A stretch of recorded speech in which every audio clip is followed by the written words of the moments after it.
বিশ্ববিদ্যালয়ের দাবিতে মহাখালী গুলশান সড়ক অবরোধ করে বিক্ষোভ করছে সরকারি তিতুমির কলেজ শিক্ষার্থীরা। রাত 8:30 থেকে রাস্তা অবরোধ করে রাখে তারা। শিক্ষার্থীরা জানান, দাবি না মানলে কর্মসূচি চালিয়ে যাবেন তারা। এছাড়া কলেজের সামনে কয়েকজন শিক্ষার্থী আমরণ অনশন কর্মসূচি অব্যাহত রেখেছেন।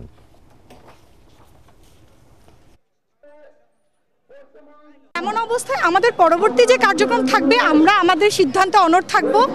আমাদের যদি বিশ্ববিদ্যালয় দেওয়া না হয়, আমরা এখান থেকে কেউই যাব না। এখন যদি সরকার এই পক্ষে যদি কোনো যৌক্তিক সিদ্ধান্ত না নেয়, তাহলে হচ্ছে আমাদের পূর্বঘোষিত যে কর্মসূচি ছিল Barasat barricade two north city, যার আওতায় আপনাদের ঢাকা নর্থ সিটির হচ্ছে বিভিন্ন মেইন পয়েন্টগুলো আছে, তো আমরা আমাদের এই কর্মসূচিগুলো পালন হবে।